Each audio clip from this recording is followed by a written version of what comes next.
Bien, muy buenas noches. Quedo atenta a sus preguntas. Ministra, buenas noches. Queríamos preguntarle por lo siguiente. Hoy se cierra un segundo proceso constitucional. Nuevamente se ha rechazado la propuesta redactada. Han pasado 2 años, se han invertido recursos, se ha invertido tiempo, se ha generado incertidumbre también en el plano económico. Visto en retrospectiva, ¿fue un error iniciar este segundo proceso? ¿Hay alguna autocrítica respecto a no haber sabido interpretar a la ciudadanía? Bueno, como lo ha señalado el presidente, la política chilena ha quedado en deuda con el pueblo de Chile. Pero los sueños de constituir un país mejor están vigentes.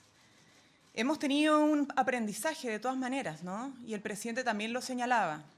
Son 2 intentos fallidos de cambiar la Constitución vigente. Sin embargo, la verdad es que después de esos intentos hemos logrado comprender que el pueblo de Chile, las grandes mayorías, requieren que la política esté a la altura de las necesidades que le presenta, de que no existan atrincheramientos para poder poner en el centro las urgencias ciudadanas.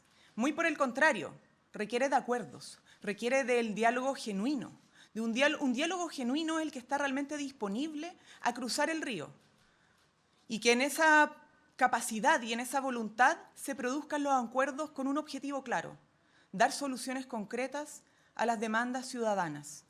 Eso es seguridad, eso es empleo, eso es pensiones, es mejorar la salud, la educación. Y por lo tanto, después de este segundo intento, con un plebiscito donde nuevamente la ciudadanía rechaza la propuesta constitucional, el gran aprendizaje o llamado de atención que hace la ciudadanía, y lo dijo el presidente, es que seamos capaces de redoblar el trabajo de todos y todas, partiendo por el gobierno, pero también el Parlamento y otras instituciones, para lograr los acuerdos necesarios que nos permitan avanzar en esos anhelos. Ministra, muy buenas noches. Ya sabemos que al menos se da por cerrado el proceso constitucional por una nueva Carta Fundamental por los próximos años de esta administración. La pregunta es, ¿qué camino se está barajando durante los próximos meses o incluso durante los próximos años? ¿Es una posibilidad, por ejemplo, avanzar hacia una reforma constitucional, un paquete de reformas constitucionales en materia de derechos sociales, por ejemplo? ¿Qué nos puede comentar respecto a eso? La agenda de gobierno la hemos ido señalando incluso antes de esta jornada plebiscitaria, ¿no? Hemos tenido un despliegue muy intensivo en materia de seguridad. Por cierto que necesitamos más acuerdos en seguridad para avanzar en todo aquello donde todavía hay vacíos y necesitamos respuesta, o la ciudadanía necesita respuesta, y por lo tanto la agenda de seguridad del gobierno va a seguir siendo una de las principales prioridades, tanto para la agenda legislativa del Congreso, como también en materia de despliegue en los territorios y en aquellas zonas donde todavía la sensación de inseguridad y la comisión de delitos siguen estando presentes. En segundo lugar, la agenda económica, que tiene que ver con el crecimiento económico, con una perspectiva de desarrollo sostenible.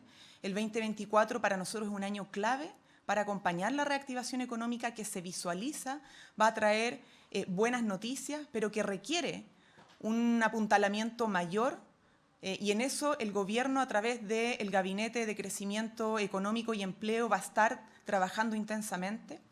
Y por otro lado, como les decía también, a propósito de ese esfuerzo, la generación de empleos formales. Ahí, si bien hemos crecido en la generación de empleo, todavía hay mucha gente que está buscando empleo y que no ha logrado encontrar trabajo.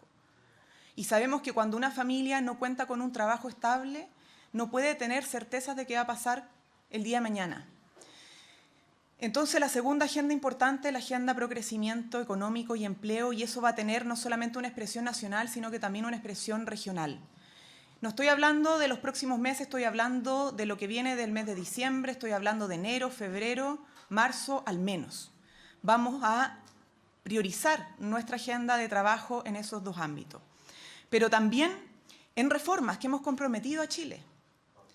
Nosotros sabemos bien cuáles son nuestros compromisos.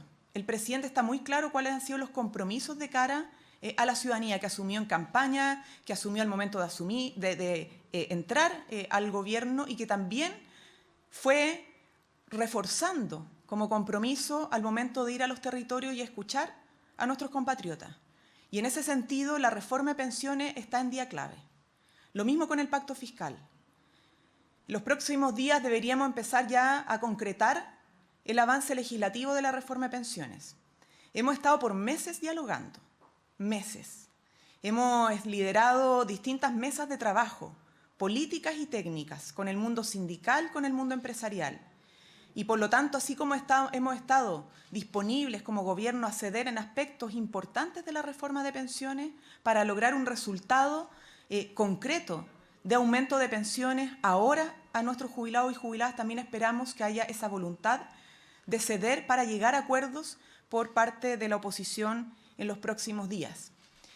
El pacto fiscal también ha tenido un largo proceso de conversación y diálogo.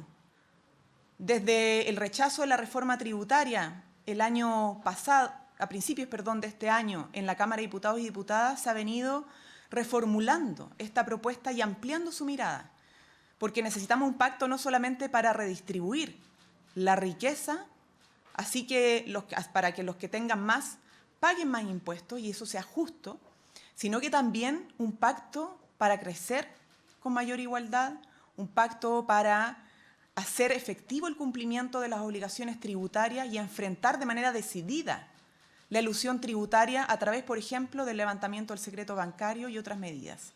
Ese pacto fiscal que hemos venido conversando también en extenso, también entra a su fase clave y esperamos ingresar las primeras consideraciones o los primeros aspectos del pacto fiscal también lo más pronto posible. Eso tiene que ver con los cumplimientos tributarios como también con el proyecto comprometido sobre los permisos. Es decir, que a través de esa discusión podamos también acompañar el trabajo del Gabinete Pro Crecimiento Económico y Empleo, que tiene como objetivo acelerar la reactivación económica en nuestro país. Buenas noches. Considerando el resultado, considerando también el compromiso que suscribió su sector a no iniciar un tercer proceso, queríamos preguntarle si se acaba ya este sueño de quienes luchaban por tener una constitución escrita en democracia y cómo lo toma el gobierno también ese aspecto en particular. Y bueno, el presidente hablaba sobre que esto es un llamado de atención. Queríamos saber si ese llamado de atención se interpreta hacia la clase política, hacia ustedes, hacia la derecha. ¿A quién le dijo no la ciudadanía hoy? Bueno, sobre lo primero, nosotros no podemos determinar los sueños futuros de nuestro país, pero lo que sí podemos decir es que entendemos y consideramos el desgastamiento que hay por parte de la ciudadanía respecto al proceso constituyente. Y por eso que nuestra tarea ahora es continuar la agenda de gobierno enfocada en la seguridad ciudadana, en el crecimiento, en la generación de empleo, en mejorar las condiciones de la educación pública, en seguir trabajando para acortar los tiempos de las listas de espera en materia de salud, en enfrentar la crisis que está viviendo el sistema de ISAPRE sin abandonar, evidentemente, a los usuarios de la ISAPRE al mismo tiempo que fortalecemos la salud pública. Ahí va a estar nuestro esfuerzo porque son 2 años de gobierno que requieren mucha coordinación, mucho diálogo y mucho acuerdo y por lo tanto entendemos que no hay tiempo ni ánimo para otro proceso constituyente. Sobre el llamado de atención, es una forma de hacer política. No tiene que ver necesariamente con un partido, un sector de partido o con la mal llamada clase política. Tiene que ver con una forma de entender cómo se hace política en Chile. Y tanto el primer proceso constitucional, que fue rechazado, la propuesta que se redactó como este segundo, que también fue rechazado, ambos interpretaron una forma de hacer política de atrincheramiento que fue ampliamente rechazada. Y por lo tanto el llamado de atención es a esa capacidad que tenemos que tener de poder salir de las trincheras en una democracia que demanda intensamente respuestas más urgentes y categóricas al malestar que existe en nuestro país. Y por lo tanto, la posibilidad de tener acuerdos con un propósito. El acuerdo no es porque sí. Los acuerdos en democracia, en esta democracia, en nuestra democracia, tienen que tener un sentido. No es para simplemente estrecharnos las manos, tener una foto, abrazarnos o quedar conformes con nosotros mismos.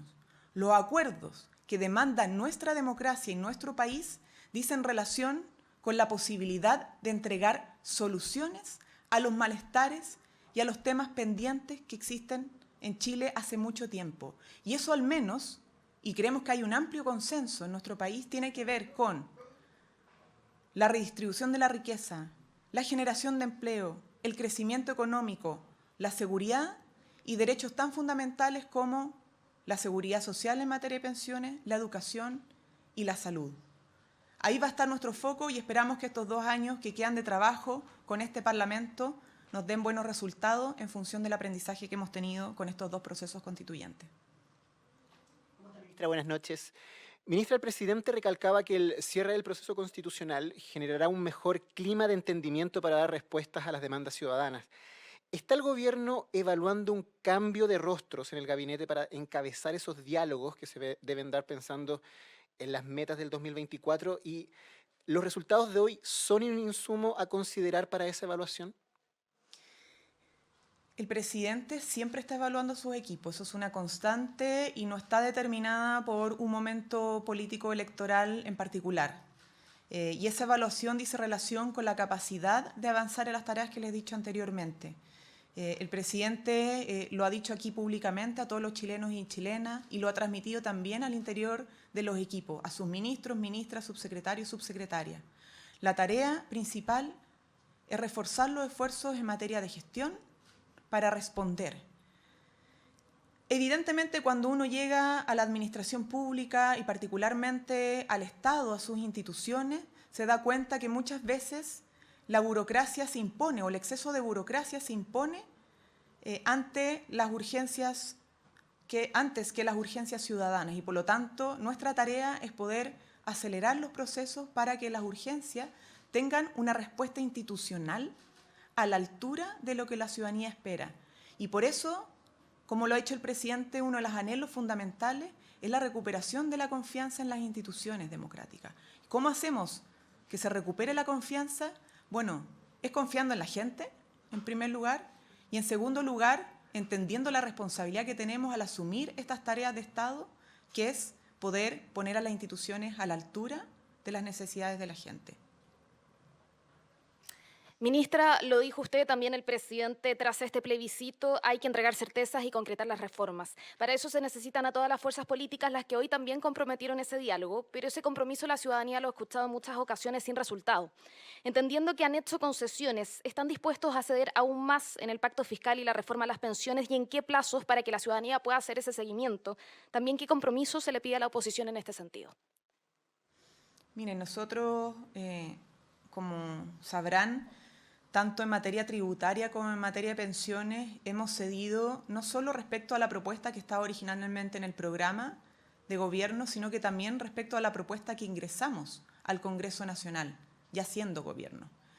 En pensiones eso ha tenido que ver con disminuir incluso el porcentaje destinado al seguro social.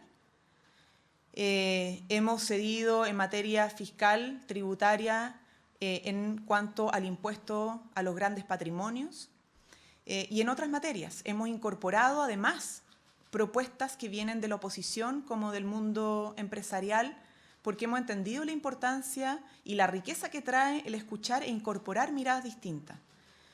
Y en materia de pacto fiscal, ustedes lo han visto, el proyecto respecto a los permisos, la tarea de constituir un equipo de expertos sobre economistas para evaluar las proyecciones que tendría de recaudación el crecimiento económico en nuestro país.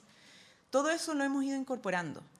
Y por lo tanto, si bien siempre hay disposición a seguir cediendo en algunos aspectos, queremos también escuchar a la oposición en su capacidad de poder cruzar sus propios límites para llegar a un común denominador que le dé respuesta a la gente. Los acuerdos tienen que pensarse en torno a qué es lo que necesita la ciudadanía. La y los pensionados necesitan vivir mejor ahora y por lo tanto cualquier propuesta que apunte a subir las pensiones ahora es bienvenida. Y en segundo lugar, quienes están cotizando hoy día también necesitan tener la seguridad de que al momento de jubilar van a recibir una mejor pensión que la que proyecta el modelo de las FP. Por lo tanto, cualquier propuesta que nos ayude a dar esa certeza a los actuales cotizantes para que a futuro tengan tranquilidad y una vida mejor, también es bienvenida. Y en materia de pacto fiscal, cualquier propuesta que nos permita recaudar con justicia y ocupar esos recursos para financiar necesidades permanentes de nuestros compatriotas como cuidados, como seguridad, como salud, también van a ser bienvenidas. Es decir, no estamos hablando de acuerdos para retroceder en cosas que la gente necesita, sino que para avanzar. Cualquier acuerdo, pero para avanzar. Y en eso vamos a estar siempre a disposición como Ejecutivo de cruzar, obviamente, en otros aspectos que nos permitan alcanzar ese entendimiento.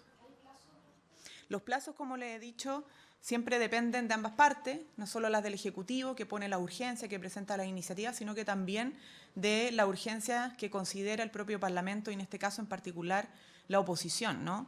Pero yo lo que les puedo decir y lo que hemos dicho ya hace un par de semanas es que estos días van a ser claves para empezar a concretar el trámite legislativo, tanto de la reforma de pensiones como los primeros aspectos del pacto fiscal.